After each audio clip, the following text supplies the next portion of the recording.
Hi guys and welcome to Study IQ. Study IQ launches a pen drive for CLAT examination यानी कि law examination. उसका demo video जो है मैं आपके सामने ला रहा हूँ आज। क्लैट की पेन ड्राइव परचेज करने के लिए कॉल कर सकते हैं 9580048004 पे या फिर www.studyiq.in पे जाके कॉम्पिटेटिव एग्जाम का एक जो है वहां पे टैब रहेगा जिसमें क्लैट पेन ड्राइव आपको मिल जाएगी। उसमें टॉपिक की लिस्ट दी है आपको कि कौन कौन से टॉपिक्स आपको वहां पे दिए जाएंगे। फाइन, तो एक बार स्टार्ट करते हैं। Hello friends, welcome to study IQ. इस वीडियो में मैं आपको सिखाऊंगा इम्पोर्टेंट कॉन्स्टिट्यूशनल केसेस के बारे में। ये कॉन्स्टिट्यूशनल केसेस आपके एंट्रेंस एग्जामिनेशन के लिए बहुत इंपॉर्टेंट है। ये सारे के सारे केसेस मैं आपको एक ऑर्डर में समझाऊंगा जितने भी इंडिया में डिसाइड हुए हैं इंडिपेंडेंस से लेके आज तक। इन केसेस के थ्रू हमें पता लगता है कि सुप्रीम कोर्ट की इंपॉर्टेंस क्या है, हाई कोर्ट से केसेस सुप्रीम कोर्ट में कैसे जाते हैं और जजेस किस बेसिस पे केसेस को डिसाइड करते हैं। कई ऐसे केसेस होते हैं जहां पे जजेस दूसरे जजेस की जजमेंट को रिवर्स कर देते हैं। यानी कि अगर एक जजमेंट 1970 में आई है, उस जजमेंट को रिवर्स कर दिया गया 1980 के जज पैनल ने। तो ऐसे कई कॉन्स्टिट्यूशनल केसेस होते हैं जो यहाँ पे डिसाइड होते हैं। तो इसमें एक बहुत ही इंपॉर्टेंट और इंटरेस्टिंग केसेस हम आपको डिस्कस करके बताएंगे। आइए देखते हैं कौन कौन से इंपॉर्टेंट कॉन्स्टिट्यूशनल केसेस हैं। तो पहला कॉन्स्टिट्यूशनल केस जो मैं आपके साथ डिस्कस करूंगा उसका नाम है IC Golaknath versus state of Punjab case. IC Golaknath versus state of Punjab ये कहलाया जाता है फेमसली गोलकनाथ केस के जैसे। तो जो पूरी की पूरी एस्पेक्ट चलेगी केस की, वो किस तरीके से चलेगी मैं आपको ये समझा देता हूं। वो इस तरीके से चलेगी जहां पे हम आपको पहले केस के फैक्ट्स बताएंगे कि केस क्यों हुआ था। उसके बाद फैक्ट्स के बेसिस पे जो भी लॉ है, कोई भी कानून है या कॉन्स्टिट्यूशनल प्रोविजन है, वो क्या कहता है उससे रिलेटेड ये डिस्कस करेंगे। कॉन्स्टिट्यूशनल प्रोविजन के बाद मैं आपको जजमेंट बताऊंगा जो जजेस ने दी है। तो उस जजमेंट के बाद हम सिग्निफिकेंस देखेंगे कि उस जजमेंट की सिग्निफिकेंस क्या है और क्यों वो जजमेंट इतिहास के पन्नों में मशहूर हो गया। We will look at the significance. तो ऐसे कई सारे फैक्ट्स हैं, इश्यूज ऑफ कंटेंशन है जो मैं इस वीडियो के तहत आपको समझाऊंगा। आइए देखते हैं गोलकनाथ केस के फैक्ट्स क्या क्या थे और किस बेसिस पे कंटेंशन हुआ। कंटेंशन का मतलब डिस्प्यूट या लड़ाई या केस क्यों हुआ था। पहला सवाल ये उठा था कि किस चीज की वैलिडिटी है, कि एक अमेंडमेंट की वैलिडिटी कितनी रहती है। तो जो भी अमेंडमेंट पास हुआ है पंजाब के स्टेट में, उसकी वैलिडिटी कितनी है, कब तक है। दूसरा सवाल यह उठा था कि अमेंडमेंट क्या कानून कहलाता है। Is amendment a law under the meaning of article 13 clause 2 of the constitution. तो आर्टिकल 13 क्लॉज 2 के तहत क्या ये लॉ कानून कहलाएगा या क्या ये अमेंडमेंट लॉ में कन्वर्ट हो जाएगा, इस पर सवाल उठाया गया। और तीसरा फैक्ट है या तीसरा क्वेश्चन जो उठा था कि क्या फंडामेंटल राइट्स को अमेंड किया जा सकता है या नहीं किया जा सकता। ये तीन बहुत ही इंपॉर्टेंट क्वेश्चंस हैं और इन तीन क्वेश्चंस को पहले जज करेंगे हम लॉ के प्रोविजन से या कॉन्स्टिट्यूशनल प्रोविजन से जो कि फंडामेंटल राइट्स को गारंटी करता है। आइए देखते हैं कॉन्स्टिट्यूशन प्रोविजन क्या कहता है। तो आर्टिकल 13 क्लॉज 2 कॉन्स्टिट्यूशन का यह कहता है कि स्टेट स्टेट यानी कि कोई भी ऑर्गेनाइजेशन, कोई भी गवर्नमेंट है, कोई भी लोकल अथॉरिटी है जैसे कि म्यूनिसिपैलिटी वगैरह, स्टेट गवर्नमेंट, सेंट्रल गवर्नमेंट, इन सब की डेफिनेशन स्टेट में इंक्लूड होती है। स्टेट कोई भी ऐसा कानून नहीं बनाएगा जो कि लोगों से पार्ट 3 ऑफ द कॉन्स्टिट्यूशन छीन ले। तो अगर आप एक कॉमन मैन हो, इस कॉमन मैन को पार्ट 3 यानी कि फंडामेंटल राइट्स कॉन्स्टिट्यूशन के अपने आप मिले हुए हैं। आप इससे फंडामेंटल राइट्स नहीं छीन सकते क्योंकि इसी के बेसिस पे वो जिंदा रहता है।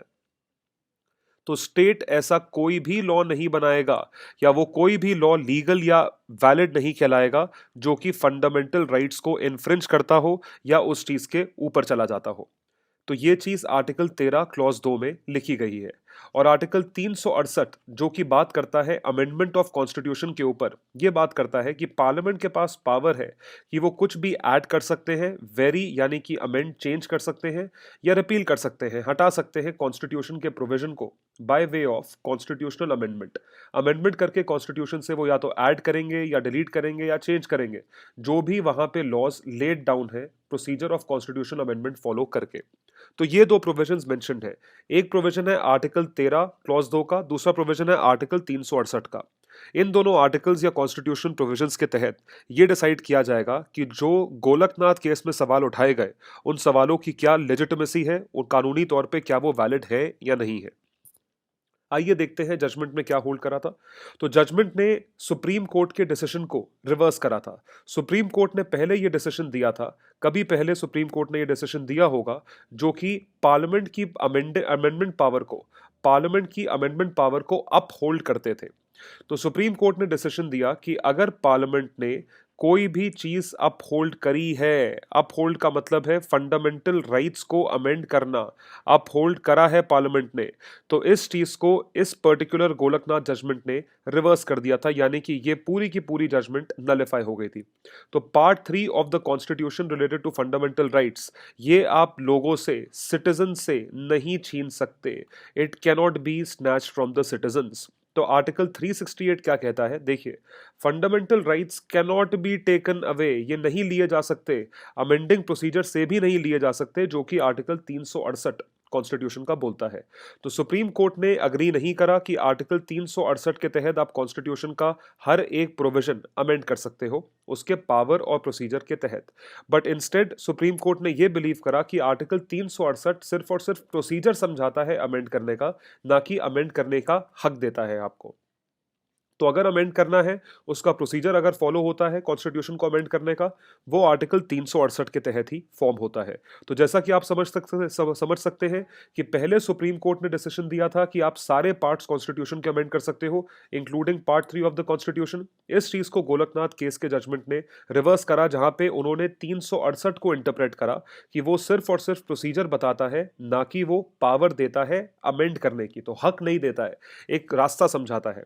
और तीसरा आर्टिकल जो है वो ये कहता है, आर्टिकल 13 क्लॉज 3, कि parliament could not make any law that takes away fundamental right contained in part 3 of the constitution.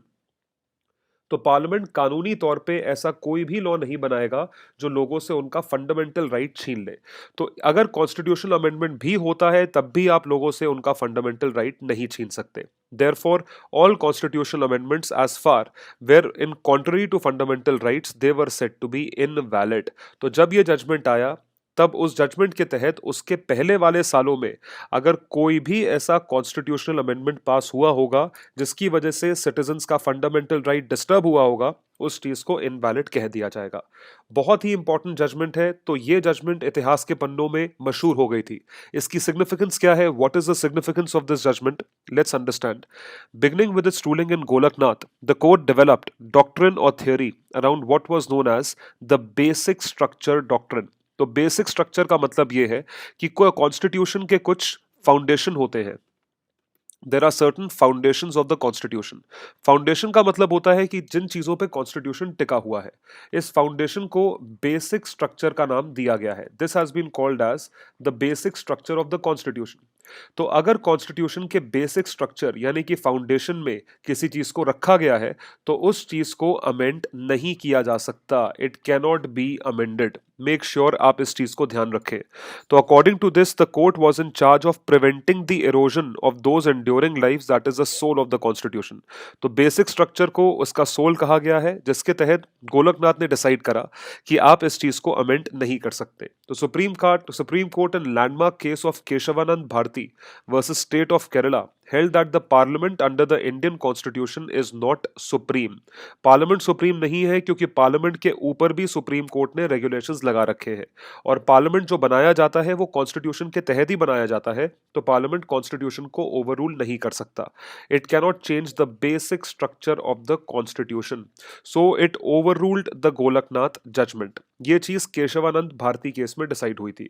तो गोलकनाथ केस ने जो कि डेवलप करा था वो था बेसिक स्ट्रक्चर के अराउंड, लेकिन इसके तहत इन्होंने ये भी बोला था कि सोल ऑफ द कॉन्स्टिट्यूशन को अमेंड किया जा सकता है, जो कि केशवानंद भारती केस ने रिवर्स कर दिया था। तो जैसा कि आप लोग देख रहे हैं, ये जजमेंट्स, दोनों ही जजमेंट्स बहुत इंपॉर्टेंट है, Kesavananda Bharati as well as Golaknath case. आइए देखते हैं अगली जजमेंट क्या कहती है। Kesavananda Bharati versus state of Kerala case. तो Kesavananda Bharati versus state of Kerala case ये बहुत ही इंपॉर्टेंट केस है जो कि इंडियन लीगल हिस्ट्री में बहुत इंपॉर्टेंट माना जाता है। इस केस को बहुत सारे केसेस का बेंचमार्क माना जाता है या इसको फाउंडेशन माना जाता है।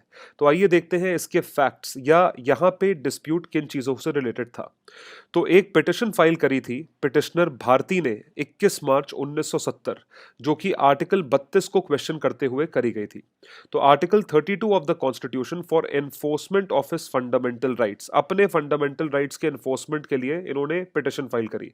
एनफोर्समेंट मतलब ये फंडामेंटल राइट्स यूज करना चाहते थे। कौन से फंडामेंटल राइट्स यूज करना चाहते थे? तो they wanted to use article 25, 26, 14, 19, 1F and 31 of the constitution. ये सारे इंपॉर्टेंट फंडामेंटल राइट्स वो यूज करना चाहते थे, एनफोर्स करना चाहते थे।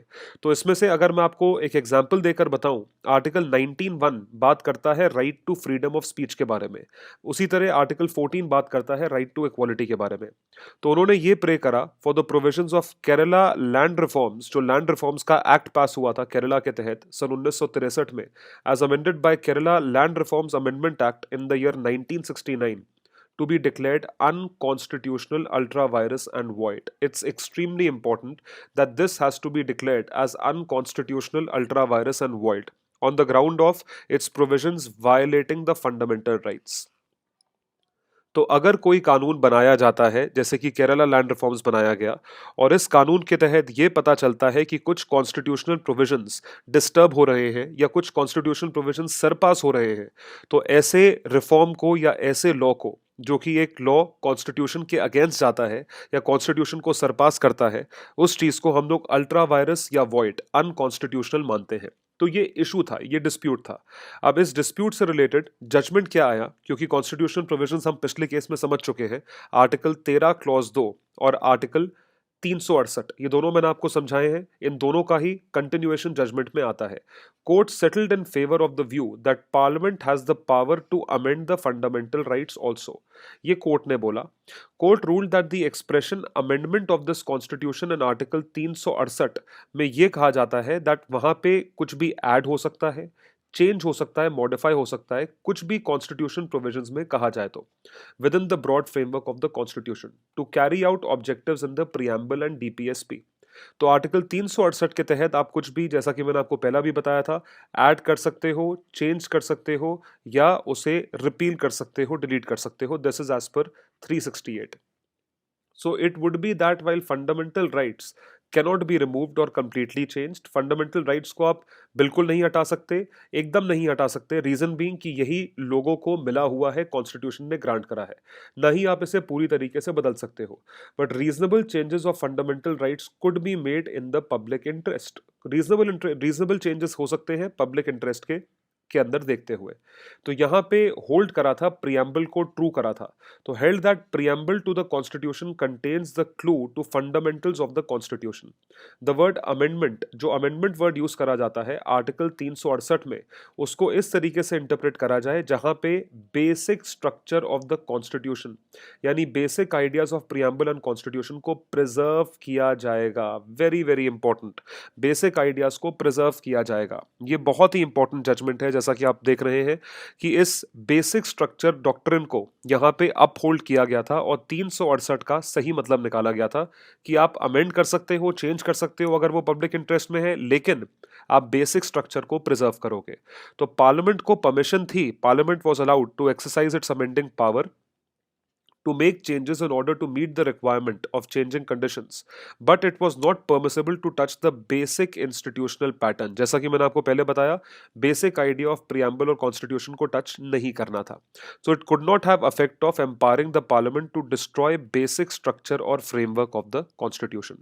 ये judgment hold करा गया था, बहुत ही important judgment था, बहुत बड़ी bench बैठी थी इस judgment को decide करने के लिए। इस judgment का इसकी significance बहुत ज़्यादा है, reason being कि इस judgment को हम आज तक use करते हैं इसके प्रोविजंस और जजमेंट के जजमेंट की चीज़ों को बाकी केसेस में अप्लाई करने के लिए।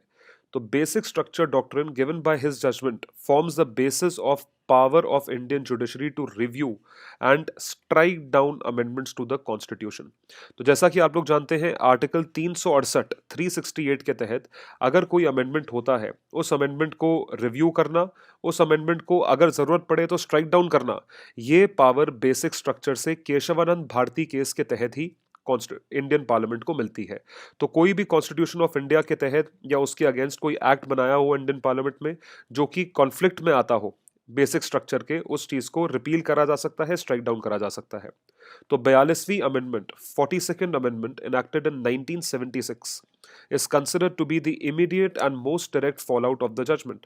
तो 42nd अमेंडमेंट हुई 1976 में। इसके पहले केशवानंद भारती केस आया था जहां पे जजमेंट ये दी गई थी, judgment give complete legislative authority to amend any part of constitution except when the amendments are not in line with the basic features of the constitution. ये बोला था केशवानंद भारती ने कि आप बेसिक स्ट्रक्चर के अगेंस्ट ना जाएं। अगर आप कॉन्स्टिट्यूशन को अमेंड करना चाहते हैं तो जो मर्जी करें, बट बेसिक स्ट्रक्चर को मेंटेन रखें। लेकिन 42वीं जजमेंट में या 42वीं अमेंडमेंट में इस चीज को स्पेसिफिकली रखा गया कि कॉन्स्टिट्यूशन को हर तरीके से अमेंड नहीं किया जा सकता। तो basic structure doctrine was adopted by supreme court of Bangladesh in 1989 by expressly relying on the reasoning in Kesavananda case in its ruling on Anwar Hossain Chowdhury versus Bangladesh. तो एक दूसरी कंट्री ने भी हमारे केस के जजमेंट से सीखा, सुप्रीम कोर्ट ऑफ बांग्लादेश ने सन 1989 में।